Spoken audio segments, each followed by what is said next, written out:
Sego Sewo Gwego. Bonjour tout le monde. Hi everyone. I'm a Ganyange Haga, a Mohawk. Welcome to my territory.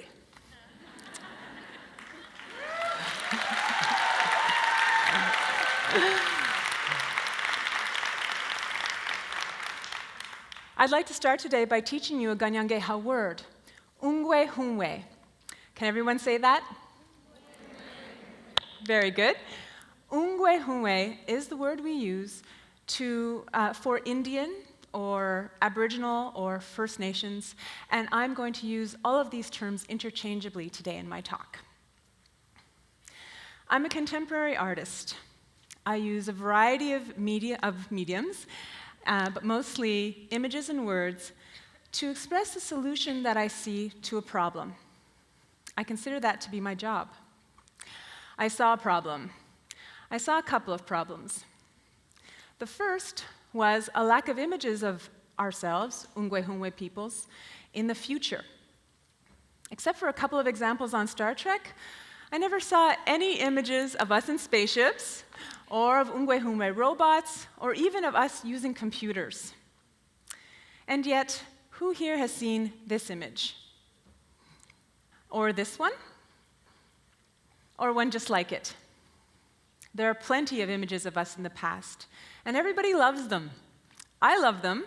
They're beautiful, and educational, and nostalgic. Unfortunately, when that is all you see, these images actually hurt us. How? As you probably suspect, they hurt us by creating stereotypes of Ungwe Hunwe. Seeing nothing but images like these conveys the idea that the only real Indians wear beads and buckskin and live in a teepee. But what really surprised me is that even Ungwe Hunwe started to believe the stereotype. It was like, just because this white guy had photographed our great and great-great-grandparents, we decided to make him the authority on the topic. It was one thing when non-Native people thought that stuff about us, but when our own people started casting out those they deemed less Indian, we were in trouble.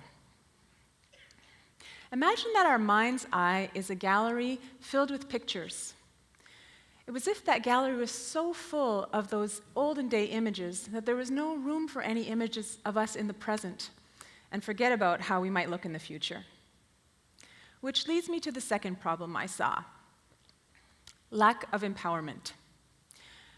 It seemed to me that so many Aboriginal people did not feel like they could affect the future. This perception was supported by horrible statistics for Native people, including highest dropout rate, highest incarceration rate, and highest suicide rate. So what did I do? I made art, of course. I started imagining ourselves in the future. Because I believe that the medium is a big part of the message, I decided to use new media to do it.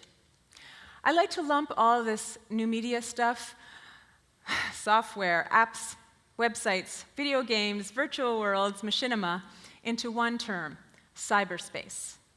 I use cyberspace as a medium because I believe it is a metaphor for the future. The first piece in which I consciously visualize the future is called Imagining Indians in the 25th Century. It's a web-based paper doll/time travel journal. Its main character, Gadzitsa Hawi Kaposo, visits 10 dates, one per century, throughout a millennium of First Nations history. For each date, Gadzitsa Hawi wears an appropriate costume. She starts in 1490, 2 years before Columbus's first visit to the so-called New World, new to who, and ends in 2490 at the Edmonton Olympics. For each date, she wears an historically appropriate costume, and she writes a journal entry describing the experience from her perspective as a First Nations woman. Time Traveler TM is like imagining Indians on testosterone. It is the story of Hunter, an angry young Mohawk man who lives in the year 2121. He uses a technology of his time to visit historical events that teach him about his heritage and, like every good coming-of-age story, himself. I trace a narrative arc mimicking the one that Aboriginal people have been following, from his unhappiness and unwellness to a point where he self-actualizes, learning to love himself and another, while also gaining fame and fortune, because we don't see enough images of rich and famous Ungwe either.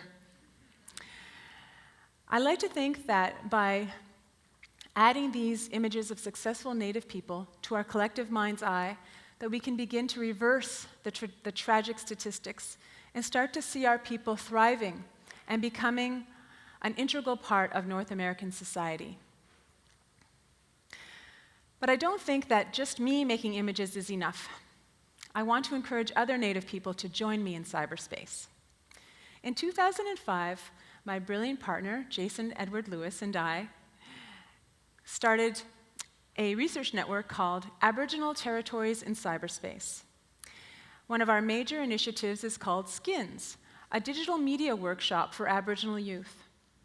The kids learn a wide range of ideas and skills, starting with tales, legends, and histories from their own community.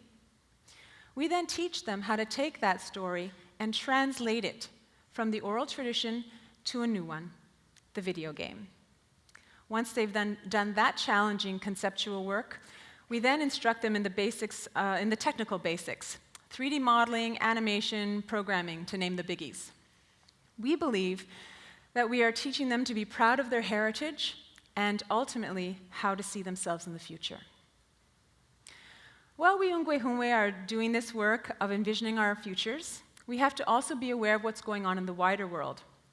And I want to tell you what I'm seeing there. I'm seeing non-Native people waking up to the fact that we are still here, waking up to the fact that colonization is ongoing. Non-Native people are seeing the environmental destruction and effects of advanced capitalism, all made possible because of the dispossession of Native land and the relocation, and worse, of Native people. And they want it to stop. And they're taking action. They're participating in flash mob round dances, side by side with Indians, in protest over ridiculous laws being passed by government. They're learning the treaties and realizing that a treaty is made and must be upheld by two parties, not just one. They're even making art about it.